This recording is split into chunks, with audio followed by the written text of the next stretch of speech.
Welcome into a crossover episode. It's Locked On Phillies. It's Locked On Padres. It's me, Connor Thomas, with Javi Reyes, and we got a fun weekend series. Not just because the weather in San Diego is going to be beautiful, but because these two teams are very interesting right now. So we're going to get into a lot today. It's going to be a fun matchup. We've got an awesome pitching matchup in game 2 of the series, and then we'll talk through our predictions and who we think are going to win the series. But first, should let you know we're both part of the Locked On Podcast Network, your team every day.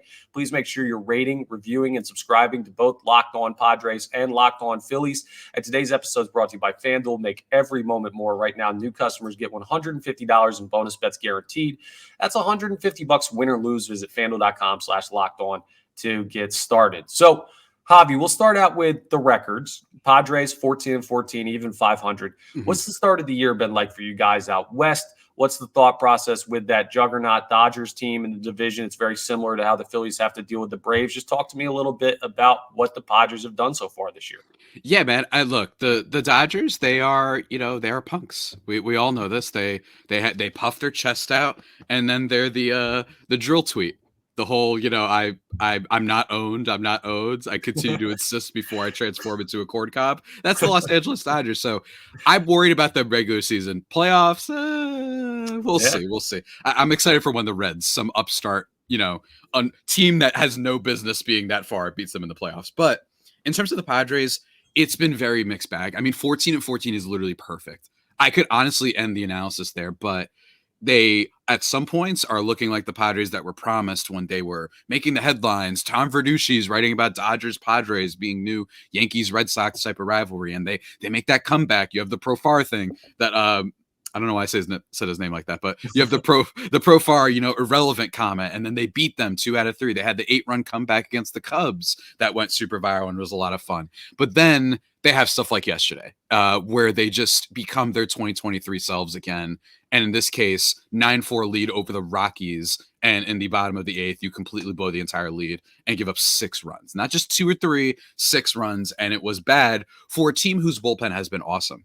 So when I say all this to basically say that they are a team that, despite their team stats, despite the players they have, it just doesn't match all the time with what they end up actually producing. I mean, look at these numbers, Connor. Batting average, they're 7th. On-base percentage, they're 5th. They're 3rd in runs scored, 6th in home runs, 7th in slugging percentage. Now, this is before yesterday, though. They're 18th in ERA, 17th in batting average against, 16th whip. Like, it wasn't that bad as before yesterday, but they had been in top 11 or whatnot in their pitching. And still, they're 14-14. They're a team that finds a way to lose basically every time. And don't get me wrong, I know that Philadelphia sports, I bet the fans can relate to that a little bit lately, right? But we can. For the Padres, it's been really frustrating. I still think that this team has been a lot better. They've shown a lot of good signs. You've got Jake Cronenworth looks legitimately back. All the stuff on him has been great, and he's been getting unlucky. Jackson Merrill might be the rookie of the year, right? And then Dylan Cease, a rare Padres trade that is immediately great.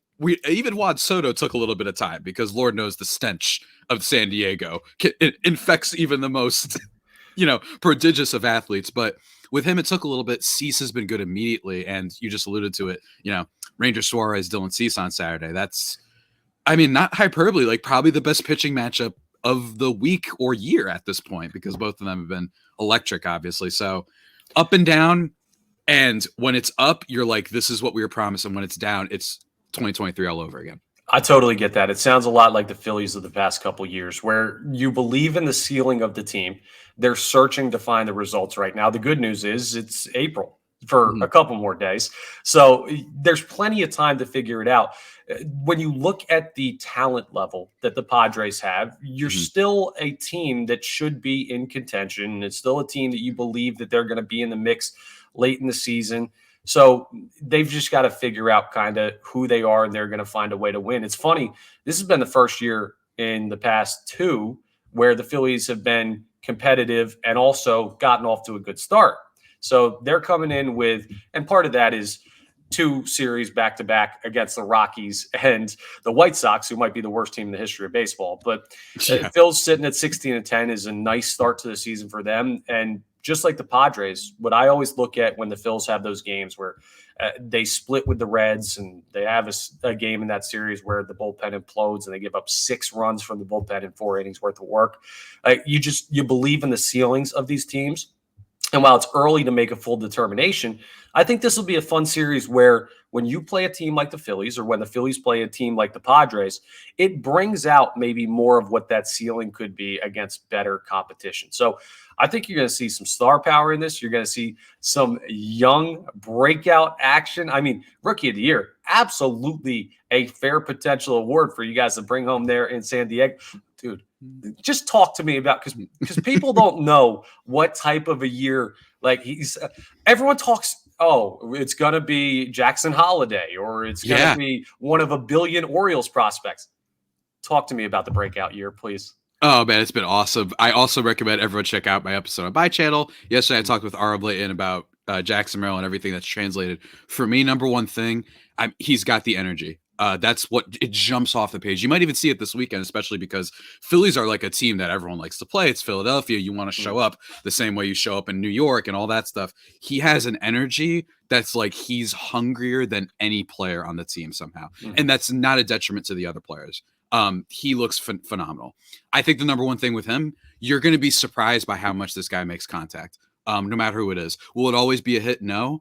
But his ability to not even swing at necessarily the best pitches, but his outside the zone contact percentage is just off the charts for someone who's just 20 years old.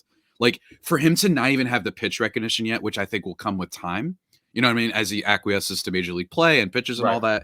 And he'll have some bad moments. I mean, he's still a young player, but you'll see, Connor, some moments in the series. Why is he swinging? Wow, he still made contact, though. Like, he fouled it off. Like, he's a tough at-bat. He's got speed, and he's a bit of a gamer. And it's all the Padres could have ever asked for. I mean, as of right now, I don't have the stats, like, totally right in front of me, but he's been he is the 4th ranked Padres player in terms of F4. He's got 318 average, 378 on base. The only thing that hasn't happened is power. He hasn't fully tapped into that yet. But frankly, given that he's already a better offensive player, seemingly, than what the Padres have been feeling the past few years with Trent Grisham, which Phillies fans might remember, on the verge of clinching their NLCS title against the Padres, first man on first. So what is Trent Grisham doing? Just giving them a free out with a bunt, just to give you an idea of a guy who just was not confident in his at-bat. Jackson Merrill is that, but he's also been pretty good defensively. He robbed Shohei Ohtani of a hit a couple weeks ago. Like, he's really been solid. And while the power isn't there yet, as a 7 batter, as a rookie at 20 years old, it is like the peak what you could ask for. Not everyone can beat Tatis and Harper. No. It just doesn't happen. That's once in a generation, once every 20 years that you get players like that, right? But this is like the second tier of best outcomes. The one that's right below that, that's Jackson Merrill, and easily the best thing happening for the Padres right now, because it wasn't as much of a guarantee. Cease has been great, but we know who Dylan Cease is. It's not really surprising anyone that he's been good. Exactly. Jackson Merrill's a rookie, so their expectations were different. And we're going to get into the pitching, too. I want to keep this a little bit more offensive start, because that Dylan Cease Ranger Suarez matchup, I think we could do a whole episode on that. We'll get into that coming up. But I just want to talk a little bit. I'll talk first about the Phillies that are making some noise at the plate right now, then give you a chance to talk about some other guys who are not Jackson Merrill, who are going to be impact players in this series. But for the Phils, it's kind of been weird. What really clicked for them recently, because they had a slow start offensively. They were like bottom of the National League in runs scored through 15 games. What clicked for them is they had guys who would have a hot day, but they didn't really have multiple guys hot at the same time. Now they've hit a stretch where not only are you getting big contributions from Trey Turner, who's hitting well over 300 after struggling last year. You got Bryce Harper, who's dangerous anytime he steps to the plate. JT Realmuto's had a solid start to the year. Kyle Schwarber still got the power, and he's actually hitting over 200 right now, which is good to see. But some of the young players have really stepped up. Alec Boehm's quietly becoming one of the best clutch hitters in baseball. 2-out RBIs have become a calling card for him. And Brandon Marsh has had an unbelievable start to the year. That dude, he's got like all these sneaky advanced metrics that tell you he's like an Aaron Judge type of hitter. And it's not true. But when you watch him, you do see that he's kind of having the breakout year that Bryson Stott had last year, where people around baseball are going to start to say, oh, this Brandon Marsh guy, I've heard of him. I didn't realize he was as good as he is. So the Phillies offense is starting to come together. They had multiple double-digit hit games in the 4-game series with the Cincinnati Reds. So that's something to watch if they stay hot, especially with the nice weather out in San Diego, a little bit more like hitting weather than what we get here on the East Coast. But I'm sure there are some guys to keep an eye on in the Padres lineup as well. So who are some of the guys slugging it right now for you guys? Yeah, so it's been, like you said, a little bit up and down in terms of who's contributed at the right time. But I think the first two to talk about are Jurickson, Profar, and Jake Cronenworth. Jake Cronenworth, I think, is legitimately back to the version that you saw in 2021 and a little bit of 2022, where he's actually been unlucky in certain regards. There were some games that the Padres lost to the Brewers from a couple weeks ago that come to mind where, the three hardest hit balls of the night, two of them were to Cronenworth, both outs. One of them was basically a game-ending double play. Like, he's been a little bit unlucky in that regard, but he just looks amped. Also, puts in a lot of effort over at first base. And yeah, if you pull up the StatCast profile, which I don't like doing that necessarily, but everything is in the red if you pull it up right now. Like, he's been that good. And the fact that he's been a little bit unlucky, his weighted on base right now, 335, his expected is 399. That's not a negligible difference. No. If it was 356, it's like, okay, everyone's getting a little bit weird right now. It's too early. Right. But that's a large discrepancy. So it just shows you he's been swinging it. The rake might be back. So I'd watch out for him. And then Jurickson Profar, who, he's like the vibes king of this team. That's basically how he's been referred to for a while now. But on top of the Mr. Irrelevant moment, he's third in the Padres at F4. Has a 400 on base percentage right now. Like, it's one of those things where this has been a guy who's been in the league for so long that it's hard to think that he's going to transform into something all of a sudden. Granted, he is just 31. That's not like the oldest. It wouldn't be unprecedented at 31 to figure some things out. But for me, it's rather that this is a good role player who's going to do what he did for the Padres a few years ago. 2.5 F4. This year, he's at 0.8. I think he can deliver what he did for the Padres last year, which is a plus because he was literally the worst qualified batter in baseball last year in terms of F4. So, like, for him to make that turnaround has been huge. He puts together good at bats, and he just has the smile that lights up your world like nobody else. You know what I mean? So he's got all of that. Yeah, it's been amazing. So it's him and Cronenworth. And then obviously you've got Tatis. He looks super back, hitting the ball harder than he did all of last year already.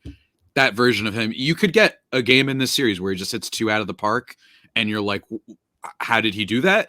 Totally possible that he could go nuclear at any moment. So that's been a big deal too. Listen, man, fun names you'll remember from previous series like the NLCS, but also some new names and a bunch of star power on the offensive side. But maybe even more when you look at the pitching staffs, both bullpen and starting. So we're going to flip over to the pitching side of the matchup. We're going to talk Dylan Cease, Ranger Suarez, and we're also going to talk about a Philly starter making a season debut in this series. So we'll get into all of that coming up as we continue this crossover episode. But first, we're going to talk about DoorDash. I mean, you got it. If you're hanging out this weekend and you're watching Phil's Padres and you want to order something, I mean, what are you going to drive out? You're going to miss a pitch, and either Harper or Tatis are going to go yard. You're not going to see. You know how you see everything? You hang on the couch, you use DoorDash. You can get 50% off your next order, up to $15 when you spend $15 plus on your next flour, convenience, grocery, or retail order now on DoorDash. You can go ahead and check that all out. And you could do anything through DoorDash, right? It's not just food. You can go ahead and get flowers for Mother's Day. You can get groceries if you haven't been out to the store yet. You can get a meal if you want to do things that way, convenience stuff. It's so easy. Use it for Mother's Day. Everybody forgets. I don't even know what day it is. That makes me a bad son. But I'll be honest. I'm going to remember the day before, and I'm going to DoorDash something that my mom's going to love. It's never too late to do that. It's never too late to get something through DoorDash.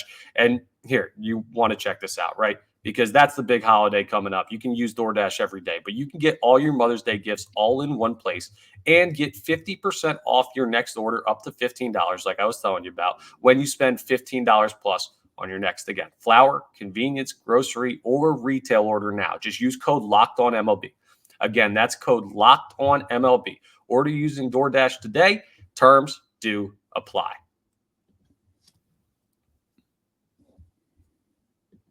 All right, let's talk pitching, right? Because I don't even think DoorDash can deliver what Dylan Cease and Ranger Suarez have delivered for these two teams so far this year. I looked at the MLB pitchers power rankings that just came out, and I don't really put too much stock into those.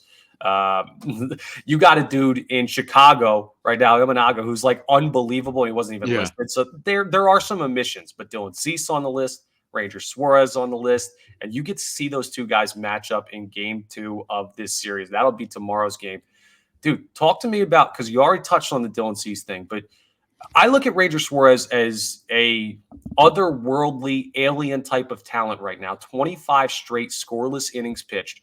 And I'm sure people in San Diego are looking at Dylan Cease a very similar way with the start to the year he's had. Yeah, absolutely. And it's not like it's been something inflated by luck or anything like that. And like I mentioned before, it's not super surprising. I mean, this is a guy who, yeah, I know that he had 4.5 last year. Like I get that, but his FIP was a little bit better. And not to mention, there's something to be said for getting out of a bad team. You know what I mean? Oh, his velocity was down. Look, man, if I'm pitching on a team that has no hopes and never scores and whatnot, maybe that affects things. Something isn't always just the numbers on the spreadsheet. And also better defense around him. Infinitely better defense.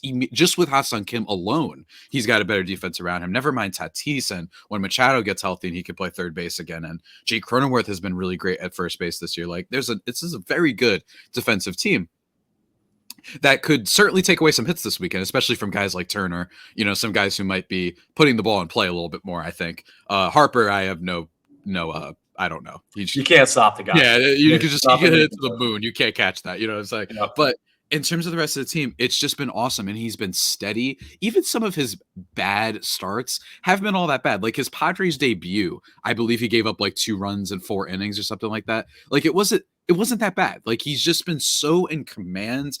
And I do put stock in the fact that his recent start was in Coors and he just cut them down. And it was awesome to see that place can make many pitchers look very mortal sometimes. And I understand that the Rockies have a bad offense. Regardless, they've gotten everything they needed from this guy. And more importantly, the rest of the Padres rotation hasn't been very good. For tonight's game, it's Joe Musgrove versus Aaron Nola, your boy. I love Aaron. I got the bobblehead right here. Check this guy right out. There. Yep, I'll set him here to watch Tatis.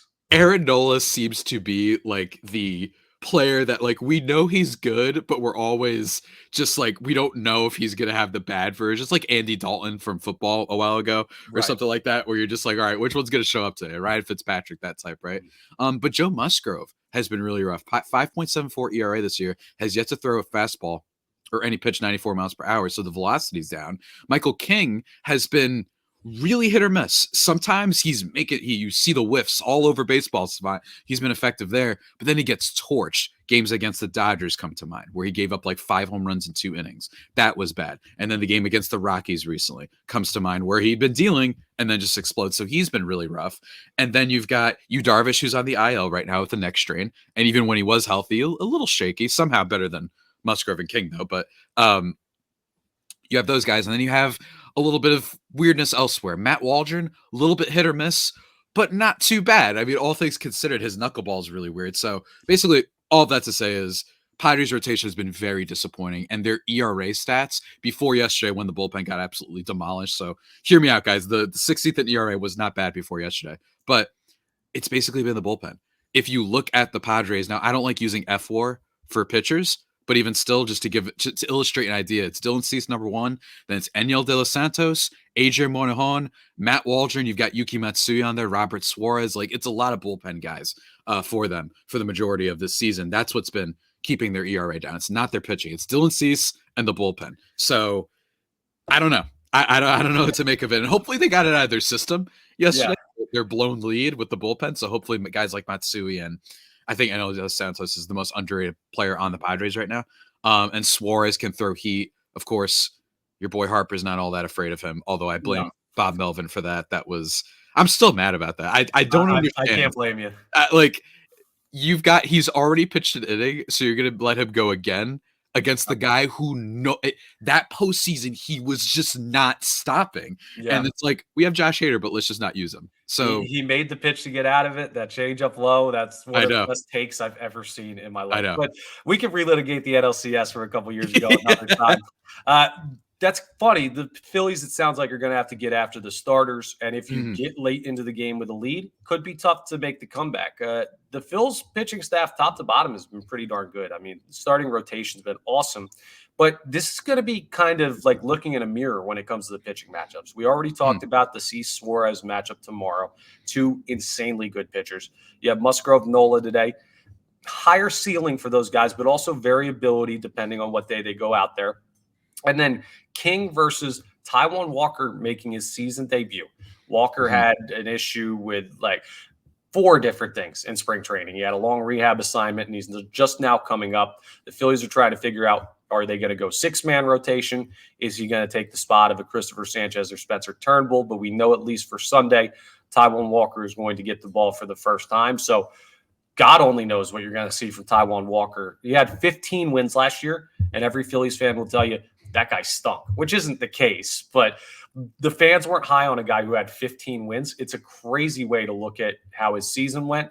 Didn't pitch in the postseason at all last year, too, and he was upset about that. So a lot to prove. We'll see. A questionable matchup on Sunday, a maybe good, maybe bad matchup tonight, and then you just have elite level pitching on Saturday, and some good bullpen stuff mixed in. So it's going to be, again, I can't say this enough, it's going to be a very similar look to this series, whether you're a Padres fan or a Phillies fan, and it's also going to be a really fun series, regardless of how this plays out. But we got to make our picks. So coming up, as we wrap up today's crossover episode, we got to say who's going to win. We got to make some bold predictions. That's what we do. That's how we get the people interested. So stay tuned and hear what we're going to say that may or may not come true about the next 3 games between the Phils and the Padres. And now I got to tell you about FanDuel Sportsbook. Listen, anything could happen in this series. So if you got a hunch, you're probably going to get pretty good odds on it with FanDuel. It's playoff time in the NBA and NHL as well. The Sixers, big win last night over the Knicks. You got a Sixers game on Sunday. So this weekend is going to be very, very interesting. Go ahead and check out FanDuel. Place your bet on every game you want to bet on. And right now, new customers get $150 in bonus bets guaranteed. That's $150 win or lose. You can bet on everything from slap shots to home runs to slam dunks, all on an app that's safe, secure, and easy to use. I think we'll both give you a hint here. Saturday's game, maybe look at the under. Maybe bet the under for the game and the under for both teams. You got 2 great pitchers on the mound. What are you waiting for? Go ahead and visit FanDuel.com/lockedon and make your first bet an automatic win. FanDuel, America's #1 sportsbook. I fat fingered the button, but that's all right. We are moving on here. Listen. Players make errors too. The Phillies had 3 errors in a game against the Reds, and we make errors podcasting. But let's talk about the predictions for the series. When you see a team like the Phils roll into Petco, do you look at this as hey, we still expect to win this series? How is it when you see a team that, be honest, and I'm a homer, I think the Phillies are slightly more talented than the Padres, but this is not like a walkover series faced in any direction. No. Is the expectation to win this series for the Padres? For the Padres or for the fans? For the Padres. Because the fans, I could promise you, myself included, I posted my Spider-Man hate my life meme yesterday. You're just always like, when the Padres start heading down a certain way, you expect it to snowball. And I think that's the vibe for this series. I mean, it's just such a tough way. If you lost 3-1 yesterday, that's one thing, but to blow a comeback to the Rockies, who I talked about this before. Last year they were 9-4 against them, but the year before, like 9-10, and then 8-11 before. Like the Padres, as much everyone makes fun of them, it's just their kryptonite playing this team for some reason. Yeah. I think that for this series, I think that Tatis shows up. That is one thing I'm feeling. I don't know. I have this vibe that he's going to show up. I don't know if Manny Machado will be back yet from paternity leave. But he's got dad power coursing through his veins, obviously. And I know that your boy Harp, he just had his third kid. I know. Yep. Just had his third. So he's got dad power to infinity. And I think Machado could have that too, depending on whether or not he's back in time for this series. Remains to be seen. But it's tough. I just think that right now it's a rotation thing. I really do. I think that the Padres rotation, if Musgrove was just like he's fine, I would be a lot more confident for this series, but there's actually been concerning things. I mentioned the velocity. Like, he hasn't been great. So part of me is just, I don't really know if this pitching rotation, that the Phillies are the type of team where you get back on track. This is not a get back on track team, especially with Trey Turner swinging it the way he's been lately. Unfortunately, not the shortstop for the Padres. Now with them, you've got Alec Boehm, and like you said, with Brendan Marsh, who 99th percentile in hard hit rate, by the way. That's he's wild. smoking the base. That's what I'm saying. The analytics love him. I know. But they got him because the Angels have no idea what they're doing. But it's like, I remember when Brandon Marsh was being called up and everyone's like, this is a cool reinforcement. Like they finally might have something. Mm-hmm. And I did not realize that it's like, they just traded him. Like what? Yep. Like I was like, that was supposed to be someone who helped. Yeah. He's not a star or anything like that, but whatever. So you got him and his Jesus beard, rocking it for Philly. I just look at this lineup and don't get me wrong. I think that you're like, what's his name? Like your Schwarbers of the world, your Castellanos of the world. Those are players that I'm more scared of in the postseason and in like really more contained situations. They're still very good. Well, particularly Schwarber's still very good. But those are the type of batters that I'm like, I don't freak out. They could go cold for a series. They could go cold. That's my thing is like, Rhys Hoskins used to be like that for the Phillies too, where I'm like those, but it's offset by your Marshes, your Turners, your Harpers, and all this guy, and your Alec Boehms. If Alec Boehm is swinging it, Mr. I effing hate this place.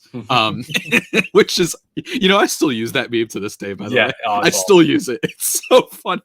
And I like that. I have to give credit to y'all. I give the Philly fans a lot of crap. I have to give credit that he came out and said, yeah, that's what I said. And they were like, respect. You know what I mean? You were like, you know what? We understand. Yo, we hate this place too sometimes. Have you seen the way we lose? Bro, exactly. You're telling me. Very cool. I like that he didn't run from it. But for me, that's what I'm most worried about. I think the bullpen could do some work. I think that, yes, yesterday being more of an anomaly, and I think that they're going to get reinforcements down the line for pitching. That's the best news for the Padres is that there's more depth on this team than ever. At least past few years wise. And it might be guys from the minors. They might get some help in the rotation later on in the year. But for now, I'm really worried about this pitching. I think Musgrove is just not in the right spot right now. If he shows up, great. If not, I will not be surprised. And same thing for the rest of the rotation, except for Cease. Well, he's a given. But it's funny. I'm kind of worried about the Phillies rotation in a different way. The Phillies haven't lost a series since the second series of the year against the Reds. They started out losing the series to the Braves, the opening series, lost to the Reds, and then they've split or won every series since, which it's still early in the year. But my worry is the Phillies pitching has been so good. It almost feels like there has to be some type of natural regression coming. Like they have it's like the Padres bullpen, yeah. Right. I can't imagine they're all sub 2.5 ERAs for the entire year. And San Diego's one of those teams where you can run into a couple players, Cronenworth, Tatis, like they've got a bunch of guys that can have big time series and hurt you in games. So I do expect the Phillies to win this series. And part of that is because what you're saying, the Padres rotation has not been settled. But the tough thing is you lose one of the games that Cease doesn't pitch. Then Cease throws a gem tomorrow, and you can kind of understand that. And next thing you know, you drop 2 games, and you go 1-2 on the weekend. So anything can happen. Phillies fans expect to win this series. I would expect the Phillies to come out of here with 2 games. A sweep is not on the table either way. Like I don't think that's realistic with the quality of these teams. But honestly, I wouldn't be shocked if the Phillies lost this series.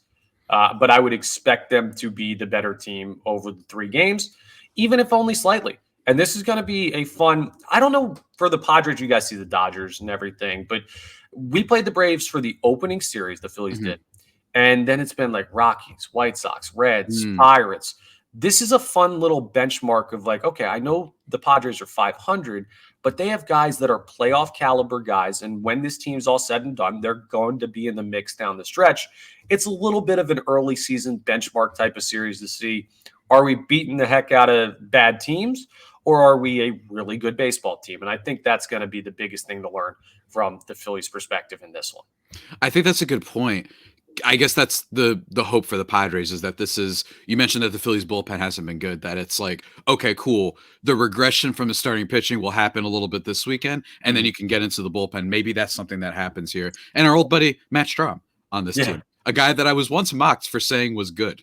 Shouts to that commentator. I was, and is that I said he was good and that I said his name wrong. I was like, okay, whatever. But anyway, like, former Padres doing well. What can I say? Trey Turner being the other one, and rejected us 2 seasons, the last offseason. Congratulations, Sorry about that, bud. Thank you. And I understand. And frankly, I get it. If anyone is like, I don't want to go to the Padres, they make everyone worse. I'm like, I totally get you, man. You know what I mean? Go have fun in Philly. Like, and they gave him his little standing ovation and everything, which is now is like Oppenheimer, where it's like, I regret. You know, I got every single player that ever struggles. Now people are like, standing ovation, standing ovation. Yeah. Stop it. Like, you know what's funny? I need to ask this from Locked On Padres listeners, because I talked about ahead of the Pirates series. I did a solo episode. I talked about Jared Jones, Ranger Suarez, a matchup earlier. Jared Jones has been nasty this year for the Pirates. And I said, yeah, Jared Jones, good young pitcher. Got to show me more at the major league level before I fully believe in. He's got great stuff. Ranger Suarez, the better pitcher right now. And I had a billion Pirates fans in my mentions saying this guy doesn't know ball. Don't listen to him. So now Ranger Suarez, 25 straight scoreless inning streak. It seems like I might be on the right side of that one. So I'm warning the Locked On Padres fans. If I tell you Ranger Suarez is good, you might want to listen. But I won't say that about Dylan Cease. And in fairness to Ranger Suarez, he's shown signs of being like a competent starter before. This isn't the only. Now, has he shown this level before? Not necessarily, but not quite. He's at least. This isn't, like Patrick Corbin just explodes for 3 weeks and everyone's like, wow. Now I know Patrick Corbin's good once in a while, but like he's been quite literally like one of the worst pitchers the past 4 seasons. So yeah, I mean, look, with this team, I'm just expecting them to show up a little bit, man. You know what I mean? But you were mentioning, with the with the standing ovation thing, it's like I kind of want the Padres fans to do it with Machado because he's a dad. You know what I mean? Do it for that. Whatever reasons. I respect that fans have come to the realization that booing might be pointless. Let's not get too hasty there. We're still gonna boo here. No, I know what you mean, but like I respect that we want to do a positivity thing, but it's corny. I just talked about this on my new podcast, Baseball versus the World, where like it's really corny when the Philly, especially because it was Philadelphia, the city known for the Santa thing or whatever, which is an overrated story, but still like that's what they're known for, and all these other things, and it's like.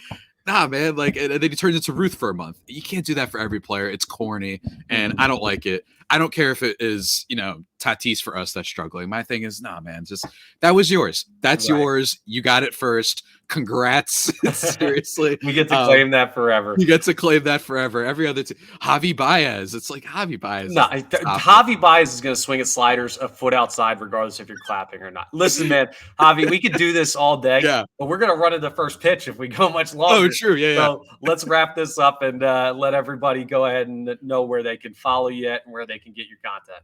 Absolutely. You can follow me on Twitter at Javipeno, JAVIIPENO. Also at LO_Padres for the Padres account. Usually just updates on the show and asking for listener questions and stuff. I've been tweeting more from my personal account. People seem to like that for some reason. So yeah, I mean, they like the memes every now and then. The people like memes. What can I say? You can also follow my written work over at Just Baseball, right about not just the Padres, but general baseball as well. I've actually wrote about ranking my favorite Nick Castellanos moments not too long ago. So you can check that out. And hopefully everybody enjoys the series, enjoy the draft, enjoy the movies, whatever it is. I just hope everyone's doing well. I really do. That's great, man. I hope the same. You can follow me at Connor Thomas 975 on Twitter, at LO_Phillies on Twitter. I'm also a main personal account guy more when I tweet. And then you can listen if you're in the Philadelphia area and you don't know about this guy. I don't bring it up all that much, but I'm on 97.5 The Fanatic terrestrial radio, morning sports talk. So I've been up since 4 a.m. this morning here on the East Coast. But you can follow me in my work there on the radio as well. But this is going to be a fun series. Javi, always a great time. And we will talk to you next time the Phils and the Padres match up. All right, bud? Absolutely. Sounds great, man. All right. Take it easy.